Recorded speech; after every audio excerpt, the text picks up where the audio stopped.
Ce matin, sur le front, tout semble calme. Mais l'ennemi est partout.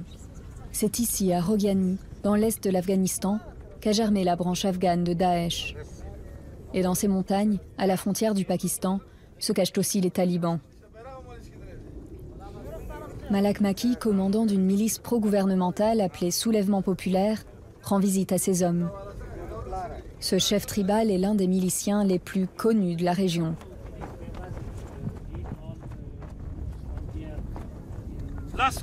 Pendant 10 ans, ce secteur était contrôlé par les talibans.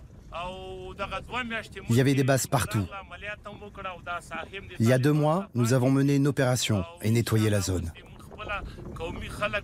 Alors maintenant, c'est nous qui contrôlons les checkpoints avec l'armée. Marié 2 fois, père de 14 enfants, ce patriarche a pris en main la sécurité de son village et de ses alentours. Depuis 3 ans, il dit commander environ 200 hommes qui tiennent des bases à travers la vallée.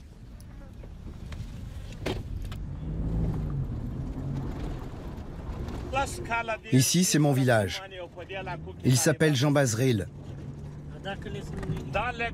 Jusqu'à ce qu'on le reprenne il y a 2 mois, il était sous contrôle taliban. Nous faisons des patrouilles, de jour et de nuit. Ça, c'était la maison d'un chef taliban. Vous voyez cette porte? Son nom était Kharid Daoud. Caché dans les montagnes, infiltré dans les villages, l'ennemi est insaisissable.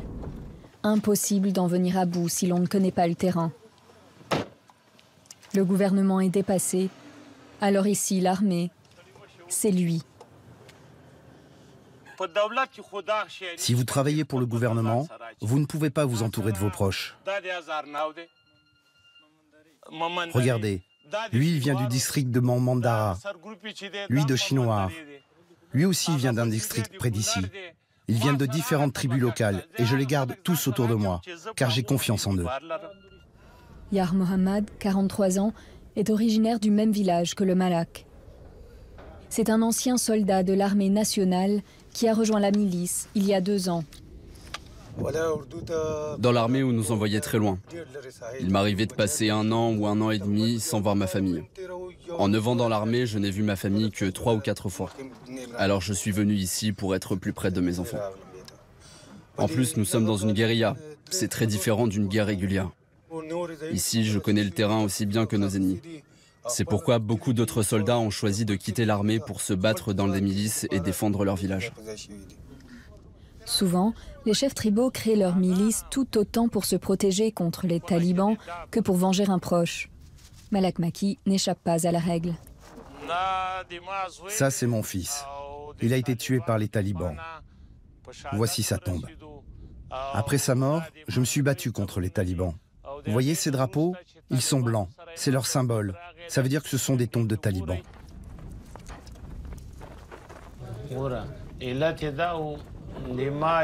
Mon fils faisait partie de la police des frontières. Les talibans sont venus jusque dans sa maison pour l'assassiner. Alors j'ai réalisé que ces gens ne sont pas de vrais Afghans. Ce ne sont pas des musulmans. J'ai ressenti le besoin de me lever contre eux. J'ai pris les armes pour mon sang et pour ma patrie. 2 mois jour pour jour, après la mort de mon fils, à 16 heures, j'ai tué le chef taliban qui avait ordonné sa mort. Je le connaissais. Il s'appelait Fateh Omar. Depuis 2001, les États-Unis sont engagés en Afghanistan au nom de la guerre contre le terrorisme. Aujourd'hui, 18 ans plus tard, Donald Trump annonce le retrait total des troupes. Mais le pays est plus instable que jamais.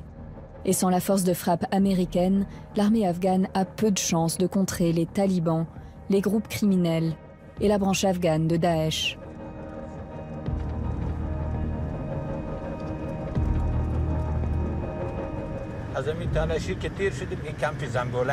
À partir d'ici, on est à Zombieland. Les Américains l'ont surnommé ainsi. Les Afghans, eux, l'appellent le camp des ruines.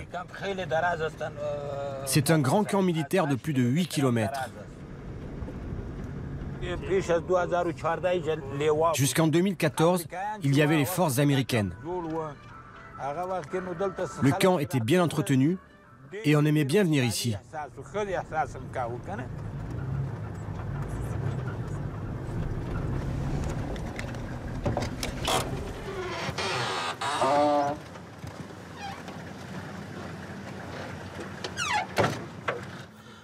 Maintenant, les talibans essayent d'entrer ici pour faire des attentats suicides.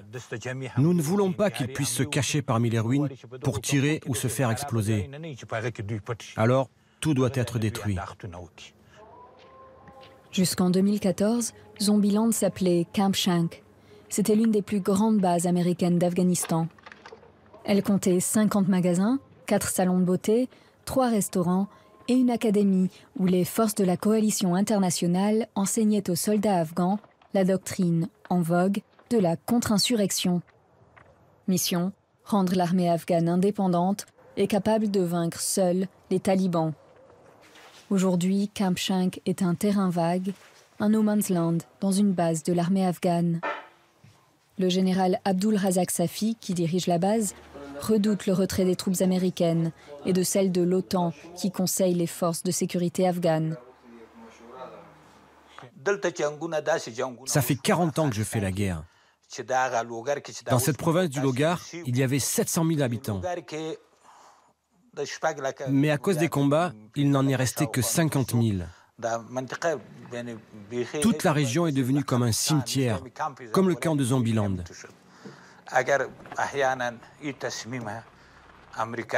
Si les Américains et l'OTAN quittent l'Afghanistan, le pays retombera dans la guerre civile, dans une misère que personne ne pourra contrôler.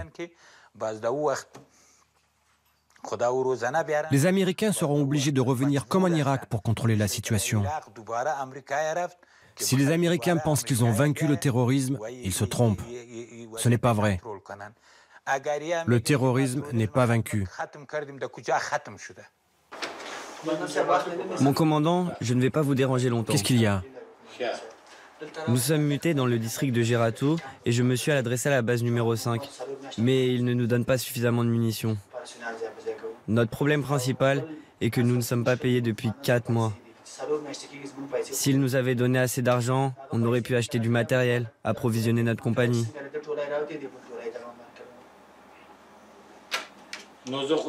Si tu m'avais dit ça avant, j'aurais appelé le commandant de l'interarmée. Je suis venu plus tôt, mais vous étiez occupé.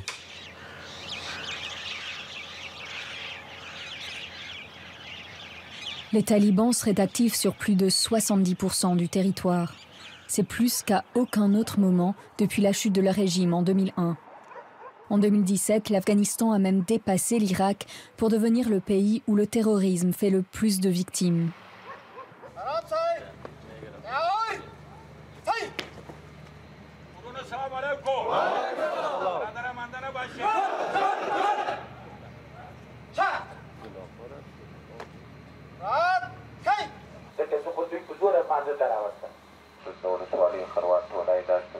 Les forces américaines étaient présentes dans les districts de Karwar, Roshi, Momandaga et Baraki Barak. Quand elles sont parties, il y a eu des inquiétudes. Mais c'est notre devoir et notre droit légitime de défendre notre pays et notre peuple.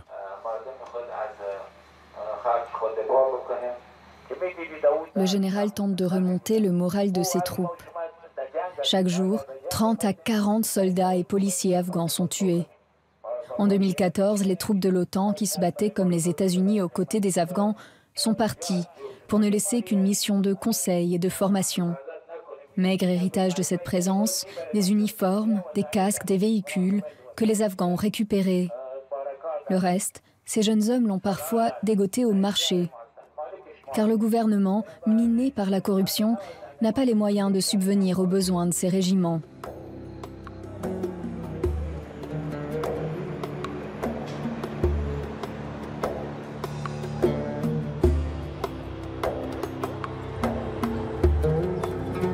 Résultat, des désertions en masse. L'année dernière, cette armée de briques et de broc comptait moins de soldats qu'à aucun moment depuis 2014. Mohamed a déserté après 4 ans dans la province du Helmand, au sud du pays. Il s'est réfugié dans la capitale, Kaboul.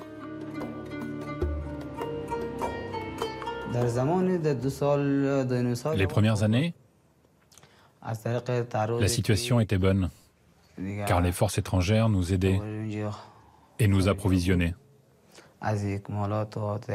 Les blessés étaient évacués dans des hélicoptères et des avions. Mais maintenant, les blessés restent sur place, à mourir. L'ennemi se cachait dans la forêt, derrière les arbres. Et c'était difficile de différencier les villageois des combattants. Parfois, en nous voyant arriver, ils cachaient leurs armes et on nous disait « Pourquoi vous vous en êtes pris à un civil ?» Ou alors, si on parvenait à capturer un ennemi, il était relâché en versant un bakchiche. J'ai fini par déserter, car la plupart de mes amis sont morts. Les autres sont blessés, ils n'ont plus de jambes, ou plus de mains, ou sont aveugles. La situation devenait intenable. Alors je me suis dit, ça suffit. Je préfère devenir travailleur journalier. Le gouvernement a dû se rendre à l'évidence. L'armée est insuffisante et la présence étrangère, pas éternelle. Alors les milices comme celle de Malak Maki sont indispensables. Déterminés à protéger leur village avec une excellente connaissance du terrain, ce sont en théorie des combattants idéaux que l'État s'est résolu à armer et à financer en partie. Depuis son QG dans un petit village, Malak Maki affiche crânement ses ambitions.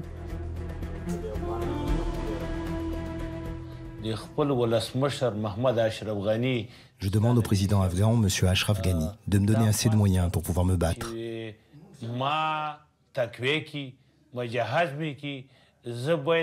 Pas seulement à Rouhani, mais dans tout l'Afghanistan. Je les éliminerai tous.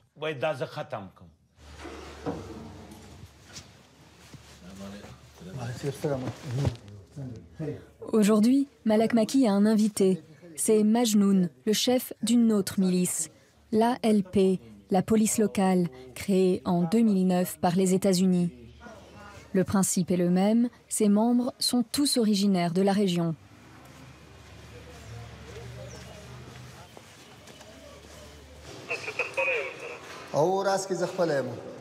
Le QG de Majnoun se trouve à quelques mètres de celui de Malak Maki. Aujourd'hui, l'ALP compte environ 28 000 miliciens à travers le pays qui se battent eux aussi aux côtés des forces régulières.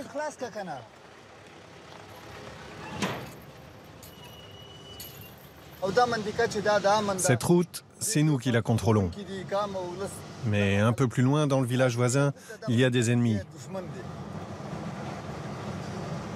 Il y a des combattants de Daesh.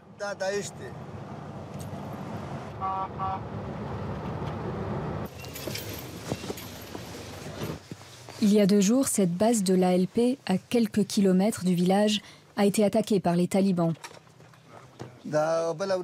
Commandant, depuis quelle position ont-ils tiré? Ils ont commencé à tirer depuis Siraj. Ils ont lancé 2 roquettes de ce côté-là. Comment vous avez riposté? On s'est tourné par là pour les affronter face à face et on les a attaqués du côté de Mirzakhel. Et quelqu'un a été blessé de notre côté? Non, non, non. Et du leur? Oui, ils ont eu des blessés et des morts. Avant, on se battait seul et on payait nous-mêmes les armes et la nourriture. Puis, les étrangers ont créé la police locale. Ce sont les étrangers qui ont érigé nos bases et qui nous ont donné nos armes. Maintenant, nous sommes très forts et les talibans ne peuvent pas nous vaincre. Ils posent des mines sur les routes, mais ils sont incapables de nous affronter directement.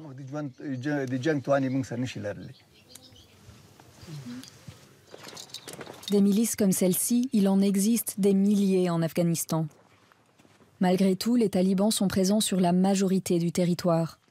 Et certaines milices sont accusées de graves abus, motivés par des conflits entre ces chefs de guerre. l'ALP a été particulièrement visée par ce type d'accusation et les États-Unis critiqués pour avoir fermé les yeux. Mais au lieu d'arrêter l'expérience, l'oncle Sam a opté pour une toute nouvelle invention, la force territoriale. Créature hybride, elle est aussi composée de villageois, mais chaque unité est censée être dirigée par un officier de l'armée nationale. Une garantie insuffisante aux yeux des organisations de droits de l'homme. Les États-Unis financent seuls leur nouveau projet, qu'aucun autre pays n'a voulu soutenir. Au conseil provincial du Nangarhar, le patchwork des milices inquiète plus qu'il ne rassure. Selon moi, les milices locales peuvent être encore plus dangereuses que les talibans et Daesh. Et la création de nouvelles milices renforcera encore la culture de l'impunité dans le pays.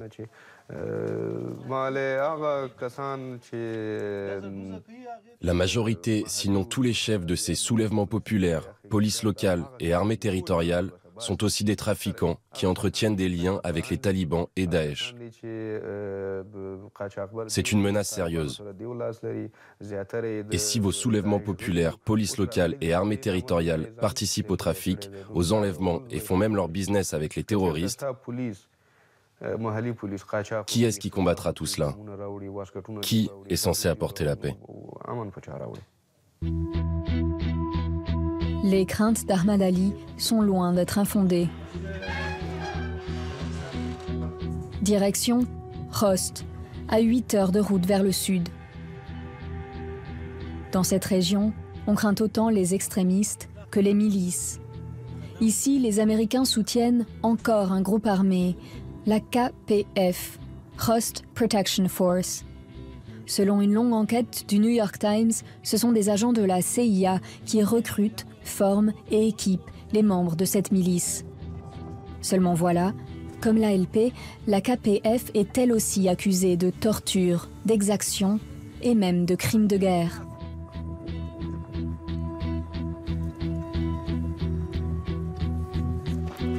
Il y a 1 an et demi, Ali Jan affirme avoir été victime de ces mercenaires. La KPF est arrivée en pleine nuit. Mon frère avait invité plusieurs membres de notre famille. L'un de nos cousins dormait. Ils l'ont abattu, juste ici. Un autre, il était amputé d'une jambe. Il a aussi été tué. En tout, 7 personnes sont mortes. 5 ici et 2 autres abattus vers ces arbres, là derrière.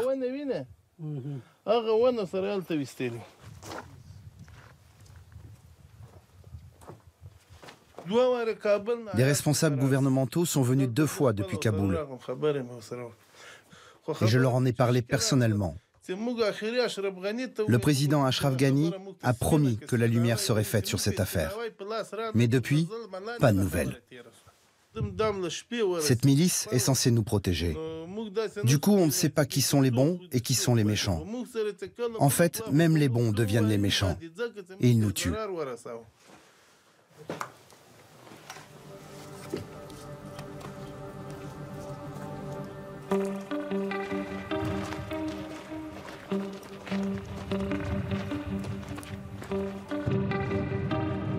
Sur le chemin du retour, nous croisons encore des drapeaux talibans.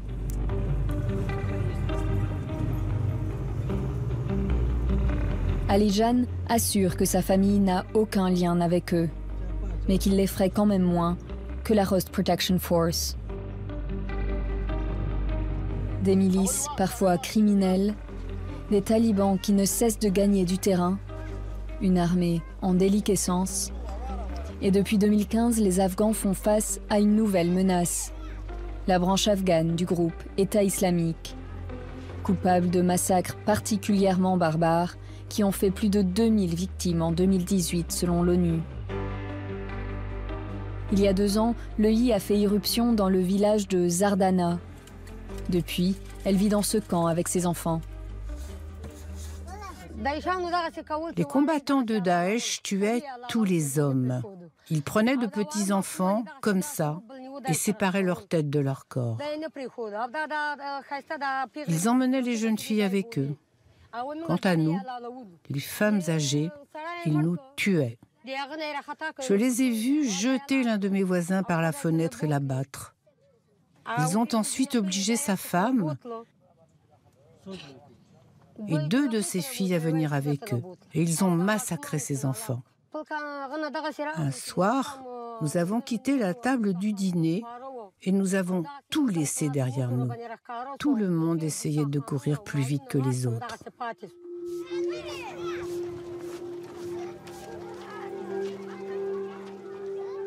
Mais le chaos ne règne pas que dans ces provinces reculées. La capitale, Kaboul, est l'une des villes les plus dangereuses du pays. Meurtrie par des attentats à répétition et une criminalité toujours en hausse, défigurée par un réseau de murs anti-explosion. Pour se protéger, la plupart des habitants se procurent eux-mêmes des armes. Abdul Wahid est vendeur d'armes au marché. Ici, pas besoin de permis pour faire ses courses.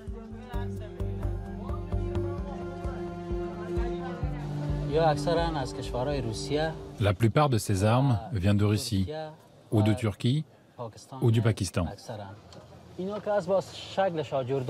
Celles-là, par exemple, ce sont des armes automatiques. Parmi ces fusils, il n'y en a pas de plus puissants que d'autres. Ils sont tous utilisés pour la chasse. Qu'est-ce qu'on chasse ici? Des oiseaux? Ouais, des oiseaux. Principale cible de Daesh à Kaboul, la minorité hazara, chiite. La population a mis en place un système de milices, des groupes d'autodéfense qui patrouillent les quartiers et gardent les mosquées, les écoles et autres cibles potentielles d'attaques terroristes. En septembre 2018, ce club de lutte dans un quartier hazara a été la cible d'un immense attentat revendiqué par l'EI. Bilan, 30 morts et 50 blessés.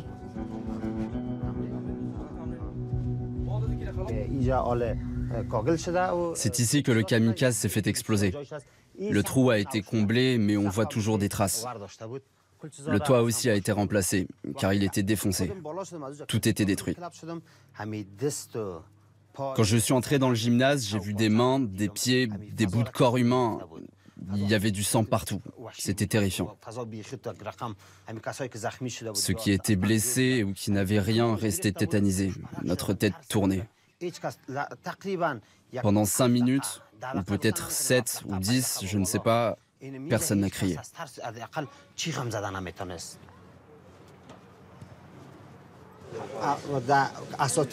Les entraîneurs du club et moi, nous angoissons à chaque fois que nous revenons travailler ici. Quand j'arrive, je regarde toujours derrière moi pour voir s'il y a un danger. Je ne suis pas serein du tout. Plus de la moitié de ces garçons que vous voyez n'ont pas dit à leur famille qu'ils étaient ici.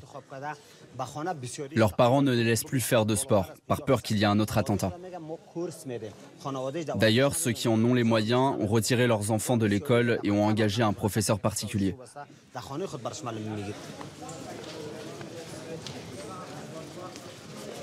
Dans le petit gymnase, on court, on saute, on vit, à l'abri des murs de béton. Pour défier la guerre qui tente de s'imposer comme une fatalité.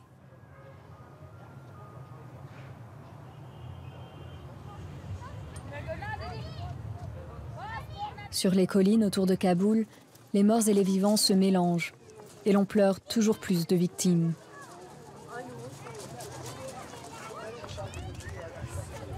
Alors que le départ des forces étrangères se fait imminent, qui les remplacera ? Combien de portraits faudra-t-il encore afficher ?